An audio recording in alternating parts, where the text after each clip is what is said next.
Before we begin the discussion, I would like to welcome Egon Friedler, who has joined us. Would you stand? Thank you very much. And David Weinberg.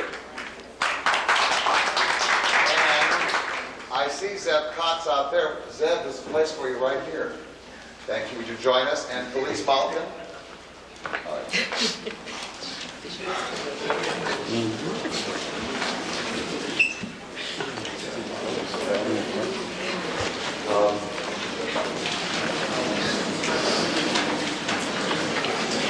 Yehuda,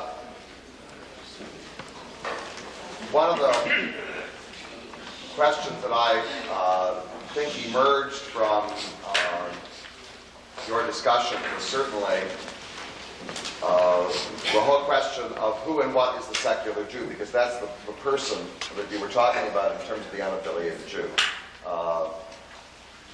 And you talked about North America, but one of the questions I'd like to address to you is that we have an enormous number of secular Jews in Israel, and does the word unaffiliated, we're always talking about North America, does the word unaffiliated in some way apply to the life of secular Jews in Israel? Well, very briefly, can you hear me? No. Yeah. Maybe this will help. I'm not talking about secular Jews, because secular Jews are a minority amongst the unaffiliated Jews. A secular Jew is a person who knows that he's a secular Jew. A person who is unsure, who is in between, who is wavering, and who maybe doesn't care to define what she or he is an unaffiliated Jew looking for some kind of an identity. A minority amongst these people are secular Jews. Now, from the point of view of an organization which calls itself Secular Humanistic Judaism, they are obviously interested, or we are obviously interested, to increase the number of these people. But that is not the issue, because secular humanistic communities, Jewish communities, will be one way of defining Jewish continuity and identity. What I'm looking at is the non-affiliated person, and most of them don't know how to define themselves. I think the same applies to Israel. In this statistic that I quoted, which was done by my university, which does not guarantee that it's correct, it says that 21% of Israeli Jews define themselves as secular. Now, I would imagine that they can be called secular Jews. But the 60% who call themselves somewhat traditional are the majority of the Israeli Jewish population. They are not religious, and they are not secular. They are in between. In that sense, there is not much of a difference, in that sense, between Israel and the United States. There is a difference in the conditions in which these people live, because obviously the conditions mean that they are forced, not by physical force or political, they are forced by the situation in which they live into a framework of Jewish customs and Jewish tradition, which they accept or reject, but they live within it. And that is different, because here Jewishness, even for the traditional or for the religious Jew, is Jewishness usually 2 days a week, at the most, sometimes a few hours. The rest of the week, the Jew in this country or in France or Britain or wherever is not a Jew. He or she are part of the general community. That is where they live, that is where they are. Please, sir. Yehuda, when you talk about that 60% in the middle of Israeli Jews who are not identified in any way, The fact is they live in Israel, and for most of them, that's sufficient definition of being Jewish. The calendar is Jewish, the language is Hebrew, and so on. The analogy fails, however, when we move to the diaspora, where that doesn't work, where the prevailing culture is Gentile, Christian, or whatever. So the problem we face in the diaspora is more serious. Either we reach that same 50-60%, or there is no basis for Jewish identity in the diaspora, where it can work just living in the state of Israel. In the long run, I feel that in the state of Israel too, unless there is some kind of a Jewish identity for the non-religious Jew, the society as such will lose any contact with Jewish tradition. This is not so now. A recent poll of high school students in Israel has shown that 85% of them define themselves first Jewish. In the non-religious schools, in the secular schools, or what we call the secular schooling system, that means that 15% don't, but 85% do. But in the long run, you see, there may be a development where, as Daniel Elazar defined it so well, that there are concentric circles not only in this country but in Israel, where an inner circle approaches more and more a traditionalist core, the middle sort of holds on, and a very wide and very large outer circle moves out. And that could then affect Israeli society as a whole. And that might mean that in Israeli society, in some future, you could have Jewishness concentrated, as I said, in Bnei Brak and Mea She'arim and so on. That is a possibility. Now, it could develop in a different way. But again, people determine, I think that it is wrong, any kind of determinism is wrong. And my good friend Sergio della Pergola, the demographer, has that beautiful saying that the one thing he can say about his pessimistic forecast is that there has been no demographic forecast as yet that has come true.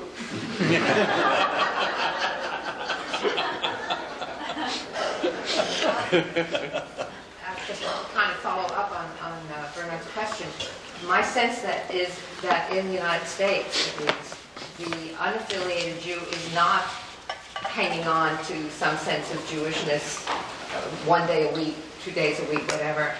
It's so easy in the United States to simply be an American. I know because I speak from my own experience. I became an atheist at 13, and in the intervening years, I was nothing. I was simply someone who was born Jewish, but I was a nothing. Didn't celebrate Sabbath, had nothing to do with anything Jewish, and actually joined Unitarian Church, which is often called the Junitarian Church in this country, that I think many unaffiliated Jews are simply out there without feeling a need for connection because American society makes it so easy. You don't have to say you're Christian, you don't have to say you're anything. You're simply part of the American culture. You know, we are always falling into that mistake of seeing the present situation as the last word. No one of us knows what the future development of American society may bring. And I think there are contradictory, as in any society, contradictory tendencies. On the one hand, you have this tendency that you spoke about. And on the other hand, you find the necessity, especially of young people, to try to form some kind of communal or community structures. Not giving up their individualistic ways of life, but integrating their individualism with some kind of a community. Now it depends what that community will be, what it may offer. And I have a sense, I mean, I don't live here normally, but I come here so often. And maybe somebody from outside sometimes sees things differently. And I think that what I feel is this urge of I don't know how many, maybe it's a small proportion and I'm all mistaken, of people to try to want to do something. You know, I now teach a class of 92 undergraduate students about the Holocaust. Of these students, I think 6 or 7 are Jewish. And in one way or another, as I read their first papers now, they say to me, I don't really know what Jewish means. I saw Holocaust written on an offering of a course. I know that this concerns Jews, so I wanted to go and hear about it. Maybe there are only 6. And maybe the 2 or 3 million others who couldn't care. Why not try and find out? What do we lose? The only gain. Yes, Charles. I wanted to ask a different question, which goes to definition, as to whether Judaism is a civilization or, as Mordecai Kaplan put it, a religious civilization. And the question may have more urgency in the United States than in Israel, for the reasons Bernie Riesman suggested, that the civilization is Jewish in one sense, at least in terms of the calendar and which day you take off from work and when the stores and the banks close. That's not the case in the United States. And I think it gets to the heart of how one constructs a future Jewish identity. If you are, is there a minimal role of religion, or some essential role, or is it totally irrelevant? Well, it depends what you mean by religion. Because when you say lighting candles on a Sabbath, and in this country you have 2 days off, normally Saturday and Sunday. So secular Jews now, not non-affiliated, secular Jews light candles on a Shabbat usually. You say calendar. Well, there are Jewish festivals. Most secular Jews observe most, if not all, Jewish festivals in their own way.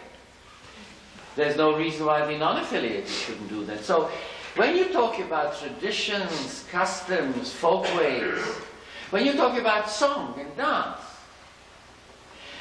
is that part of religion? Well, yes, it was part of religion. Today, there are differentiations there.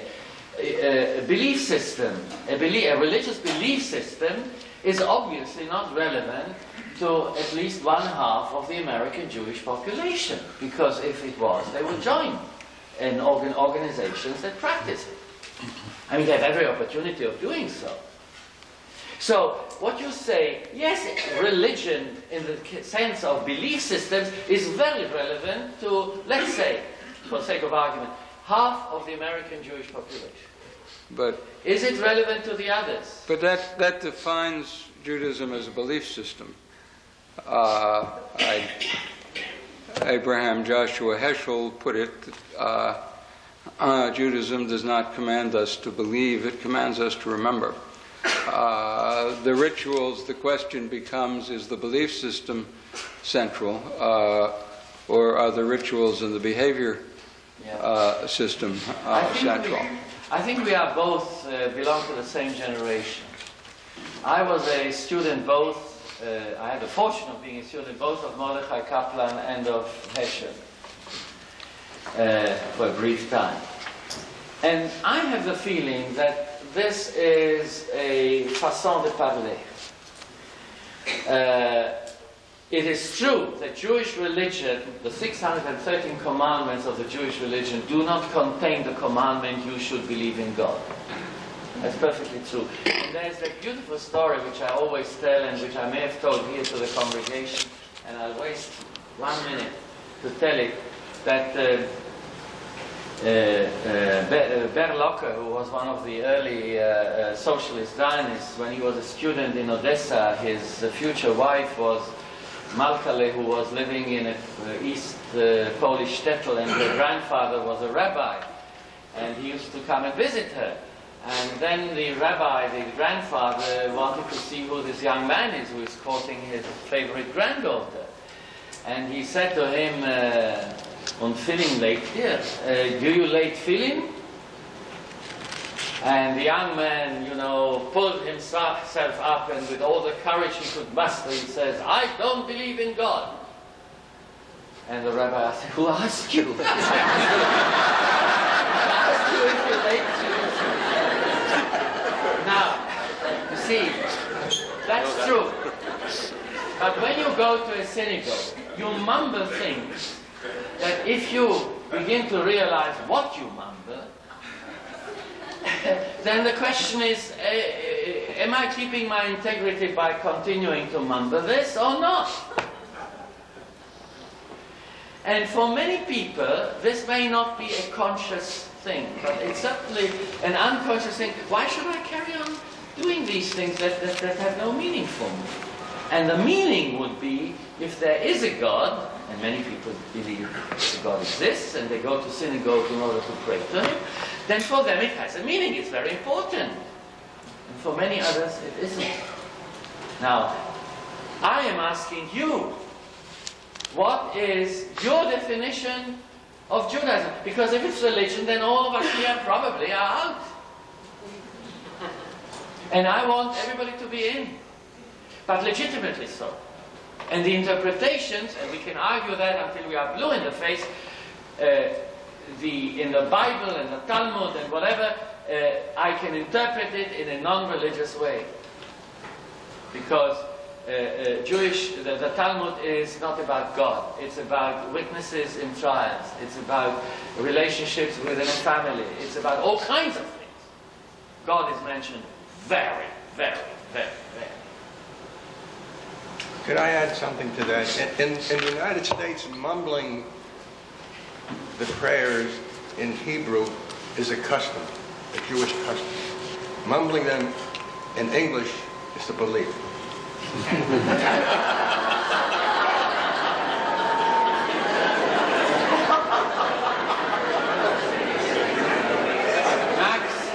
Max, I've learned so much from you. I'm going to put this in my golden book. But it's a serious problem. I mean, in Israel, you can't mumble the prayers. What? In Israel, you can't mumble the prayers in Hebrew and call it a custom. I mean, it's a different story altogether. Here it's like lighting candles for the sake of the beauty of lighting candles. And people who have grown up hearing the prayers, even the Kol Nidre, and so on and so forth, like to hear those things. So we may have to change our focus a little bit on what is custom and what is not. Yehuda, I wanted to respond a little bit to Renee's comment to you and somehow maybe get to a part of the problem. Your ansatz was that there's a large segment of the unaffiliated who have this desire or drive or search to look for an identity or a framework within this milieu. And my experience with a lot of friends and colleagues and associates is that who are Jewish, they're Jewish, they get their identity from other places and they're not searching. There is no search for a place like this, for example, or a Jewish identity or a Jewish community. And that's a piece of the problem. I think that's important. Well, why don't we first of all find out? Because both of us are With guessing. statistics? Fun? Statistics, yes. Well, you see, you can, a statistic is a base to search for a correction of the statistic. But you have to start somewhere. And we are dealing not with a minor problem, we are dealing with a central problem for the Jewish people today. Because if nothing is done and nothing happens, then indeed the dire prediction of a decline and dispersion of the Jewish people may be true. And I say, there is a question of why bother. But if you do want to bother, then the first thing to do is to start finding out where we are. And we don't do it because we are afraid. Look, Sherwin and I went, when was it, 3 years ago, we went to Yitzhak Greenberg. in Club and asked to sponsor this conference. And he said, yes, wonderful idea. And then he went to his elders and betters, and they said, no, the rabbis are going to oppose it. You know. Talk about unaffiliated Jews. The only way to talk about unaffiliated Jews is how to make them religiously affiliated. But in their own right, as individuals or groups of individuals who have different ideas about different things, no. So you have to break this. And one of the crucial things is to put this whole business on the public Jewish agenda, here and elsewhere, to propagate it, to write articles about it. Anyone here willing to write a book about it? Wonderful. And so on. To make it part of the public discourse, to get people interested in this, to make them realize that we are sweeping something under the carpet which must not be swept under the carpet. Having dealt for most of my adult life with a subject that people did want to sweep under the carpet with a vengeance, I am under no illusion that this will be a very difficult task. But you have to start somewhere. Before Joe asks his question, Edie, would you collect whatever questions there may be from the audience? Thank you. Joe? Yeah, no, I wanted to follow up on a previously asked question. It seems to me that the idea of God, whether God is believable or not, in a functional sense, is a very powerful organizing principle. And it seems to me that movements and communities, if they're going to have continuity, need fixed points, as it were. And God serves that sociological purpose very well, whether people believe or not, or how they believe. And I'm wondering if one, again, from a functional point of view, dispenses with the central notion of God, what will secularists and others put in its place, or what can we put in its place that has the type of binding power that that idea has? Because it seems to me that secular philosophies by their nature are centrifugal. They promote individuality, independence of thought, and so on and so forth, which tend to pull communities apart, whereas God, despite your very lovely anecdote that we are all the descendants of God-believing individuals, nevertheless, it seems to me that the notion of God has that type of binding power, which secularism seems not to be able to replace. And I was wondering how you'd respond to that. Well, I think there are several types of response to that, because there are Jewish communities where the idea of God in a religious community is not the central idea. I mean, I think Charles Silverman or somebody, or Bernie maybe, talked about Kaplan. You know, there's no God and Kaplan is his prophet. That's what we as students used to say about Reconstructionism. Yeah, although his movement is not a huge movement. No, but the whole of the Orthodox movement in the United States is, I think, less than 10% of the American Jewish population. So who is a big movement?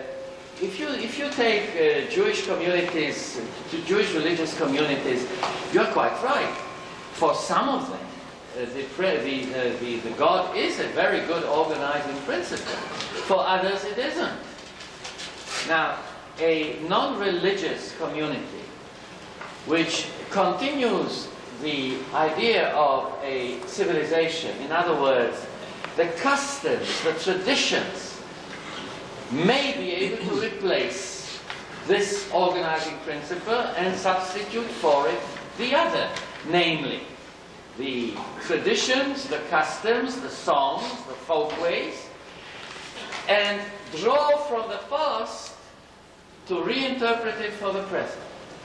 This is essentially, with all the differences in emphases and so on that secular Jewish communities have with each other, this is the principle, for instance, in this community. It is also the principle in other parallel communities all over this country and in other places. So what I would say is, I think it's the only way to try. And neither you nor I can be sure that this is going to work. But I think it's got a very good chance. Because if I'm right, then there is a sufficient number of people who may respond to different forms of this kind of an approach. And a community which provides this kind of an emotional background to individuals who are in an individualistic society and want an individualistic society, are happy with an individualistic society, but they still want that sense of community behind them. They may find this kind of community in this. Yes. Yeah, Yehuda has been using, I think we all have at one point or another, using the term community, but we seem to lie over it. We use it and jump. Joe, it may well be that the organizing principle that the secular community substitutes for God is community. I think that we as Americans, I don't know if Shoshana Cardin will permit me to use the word assimilated, but comfortably American, there seems to be a need for a gemeinschaftliche experience, and we don't get it at the tennis club, and we don't get it at work, and we are still excluded somewhat from some of the more intimate non-Jewish communities. I think that community with this Jewish traditional identity may be the organizing force, the organizing principle that can substitute for God. David? I was just wondering, we are playing something of the numbers game, and I know Yehuda referred to the issue of statistics and the danger of statistics. I'd like to change the issue a bit. I think we can get overwhelmed with this question of numbers and reaching out to large numbers. Jewish history would suggest in part the importance of what, I guess from a religious standpoint, one might speak of as the saving remnant. It's always been a qualitative thing, I think, in Jewish history. That is a certain number of people in a movement, or sometimes individuals, who really spearhead change within the Jewish community. And that was true of both the religious experience and also, I might say, of the secular experience. If we think of the Zionist movement itself, was always a minority movement and so on. Isn't the issue as much a question of qualitative leadership or the quality of leadership in the community? Not that it's religious or secular or whatever, but that it's sadly lacking in its understanding of what the Jewish community needs. And isn't that part of the issue that we need to address as well? I would 100% agree with you. Our procedure. You know, you people are talking to each other, Morris. but many of us cannot hear. So we need to deal with that. Is it difficult to hear? Yes. Some of us didn't hear the last one. Well, no, the microphone is supposed to pick up the sound. You can remove that. Maybe, I think that may be in the way. What I'd like to do is to share some of the questions that have come from the audience. This question: are we trying to attract unaffiliated Jews to preserve Judaism, or to offer them something that they would like for their own benefit? The question is, are we using them, or do we have something to offer them? That's the... Well, there is such a thing as dialectics. You have to, whenever you approach a community, obviously it's a give and take thing. So we want them for us, and we want us to offer something to them. Clearly, it's a common interest. Concerning your proposal about Jewish private schools, regarding establishing a private, well-respected Jewish high school, let's take a look at Jewish colleges. What kind of enrollment do they have? Do they attract many non-Jews? Do they attract scholars other than the Orthodox scholars? Would any of us secular humanistic parents ever consider these over Harvard, Yale, etc.? Would a Jewish private high school have credibility with a Harvard that counts the number of Jewish entrants? Or the question is, well, look at the record of Jewish colleges. How would that? Yeshiva Flatbush does very well. Yeshiva Flatbush does very well at Harvard and Yale. Well, you see, I wouldn't compare a high school with Harvard.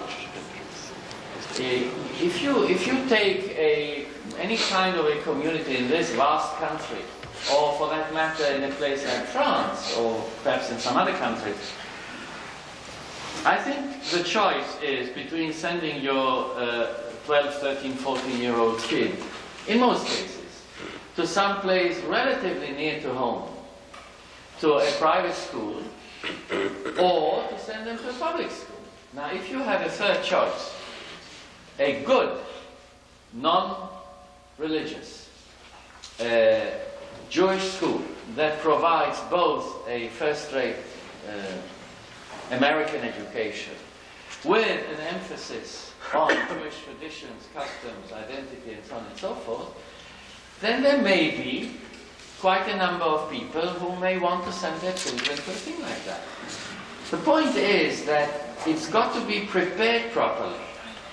And before you ever start, you have to be sure that there is a continuation in terms of teaching staff, in terms of basic finances, in terms of willingness of parents to pay the high tuition that such a thing would demand. But I don't think that we are living, in 1995, 96, in a Western world where such things are impossible or not done. And I think, again, the whole thing is that unless you try, you don't know. And I think that the chances of success are more than 50%. And if you try it and it succeeds, it may be a model for a whole movement, for the spread of an idea. And if you're going to do it, you're going to encounter tremendous opposition. There's absolutely no doubt about it. But what idea, and here I'm following David's comment, what idea didn't meet tremendous opposition to start with? And then, of course, you correct your perspective, you learn from mistakes, and so on and so forth. But you have to start somewhere. One final question. There is all over the Jewish world now, organized by federations and so forth, this campaign for Jewish continuity, which is directed purportedly to the very people you talked about. How does that campaign differ from what you're proposing? Well, that is very simple. What the campaigns, one should say, because it's not only in the United States, what these campaigns are about is drawing young people to the existing religious communities. And again, if they succeed, I have no quarrel with that. That's fine. I have no objection. The point is that all these campaigns in the last 40, 50 years have run aground. They went a certain way. There may be a couple of thousand or maybe a little bit more of people who join it, and then it drops. Remember just a few years ago that great to-do about the return to religious Judaism, especially in Israel, but also abroad. Well, more people leave than join. It's a complicated thing. You cannot force in a free society people to be religious, or non-religious for that matter. They choose themselves in the end. And so, these campaigns are not what I'm talking about. But in the end, I'd like to answer a question I wasn't asked. That is a question that Sherwin asked me when we met in Jerusalem last. And it's been bothering me ever since because I felt that I haven't answered it properly. I probably won't answer it here properly either, but it's a very important question. How can you fire the imagination of people? It goes beyond offering a community background. People join because they are fired with something. Well, to start with, I'm not so sure that people join things because they are fired with an idea. There may be a little flame somewhere, but fire is too much. I mean, if I join the Jewish Community Center in Margate City in New Jersey, which my wife and I did just a few weeks ago, I wasn't fired. I was It's a nice thing to do. You approach it because you expect something to come of it which you didn't have before. That, yes. Now, it depends what you offer. If you offer warmth, if you offer a surrounding that you want to repeat coming to, because it's nice, you won't come there because of some ideology. That's silly. You'll come there because there was a wonderful sing-song, or because there was an intellectually inspiring address about I don't know what, or because you met some very nice people, you had a marvelous chat and you talked all about O.J. Simpson and it was terrific. And it's that, it's that kind of thing that